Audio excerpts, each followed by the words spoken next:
Nicco Montano, who regardless of anything else will always have a place in history as the inaugural women's flyweight champion. However, only holding a 4-2 record when she captured the belt and holding one of the most controversy-laden title runs in UFC history. Today, we'll be continuing our series looking at the legitimacy of questionable and controversial UFC champions by looking at one of the best and potentially most unfortunate examples in debut women's flyweight champion Nicco Montano. Nicco Montano would debut in 2015 at bantamweight and would win one and lose one in the King of the Cage organisation.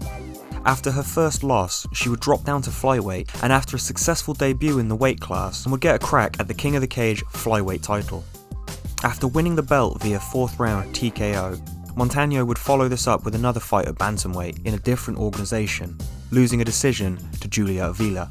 And it was with this 3-2 record that would see Nicco go on to apply for the 26th season of The Ultimate Fighter, a new world champion. The season would feature exclusively women's flyweights, all in a bid to become the UFC's inaugural women's flyweight champion. Seeded at 14, she was assigned to Team Gagey and would fight Lauren Murphy in her preliminary fight. She would utilise pressure and her wrestling to grind out a unanimous decision against Murphy and progress in the tournament. And it is with this heavy wrestling style that we'd see her utilise both against Montana De La Rosa and Barb Honchak to secure her place in the finals. Her original opponent, Sajara Eubanks, was pulled from the fight due to medical complications making weight and was rushed to hospital with kidney failure. Semi-finalist Roxanne Modafferi would find herself elevated at the last moment, and on December 1st, 2017, Montano and Modafferi would face off for the inaugural belt. Much like the performances we'd seen from Nicco at the Tough House, she dominated Modafferi over 5 rounds to comfortably pull away with the judges' decision that would see her win 50-45 and 49-46 on 2 judges' scorecards. And just like that, with a 4-2 record, Nicco Montano was the new and first UFC women's flyweight champion. Unfortunately, this almost fairy tale story was never meant to last long, as Russian wrecking machine and suspected super spy Valentina Shevchenko had just dropped down to the division and was hungry for a title shot.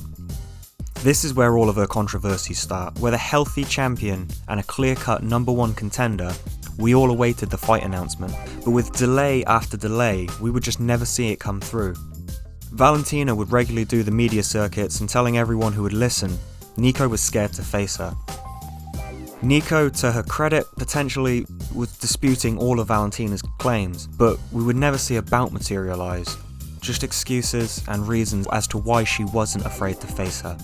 That was until we finally got a date locked in for UFC 228. And with that date locked in, we would finally get the people's inaugural flyweight matchup, and Nicco Montano would get a real test of her legitimacy in Valentina. However, this fight would never come to fruition. Prior to the weigh-ins, Montano was transported to the hospital, herself this time the victim of a weight cut gone wrong. Due to UFC protocol, which was very strictly enforced in this instance, Montano would see herself stripped of the belt. She's only fought once since then, in a unanimous decision loss to Juliana Pena, and back in the bantamweight division, with injuries and now COVID halting her return to the cage. But now back to the question at hand. Is Nicco Montano a legit champion? Well, yes and no, no and yes. I would say Nicco Montano is as legitimate of a champion as The Ultimate Fighter is capable of producing. She beat some solid competition in terms of Barb Honchak and Lauren Murphy and Roxanne Modafferi. However, I will always have an issue with any championship gifted by The Ultimate Fighter. They don't stand the test of time. Had she defended against any top talent or any top contenders once she had captured the belt, I'm sure I'd view her title reign differently, and I believe so would a vast majority of the public. However, as it stands, I just can't. So on a personal level, I'm going to have to say no. But let me know what you think, guys. Thanks for watching. Like and sub if you want to. It helps the channel immensely when you do. And please let me know who you want me to look at next. Otherwise, I'll catch you on the next one, guys.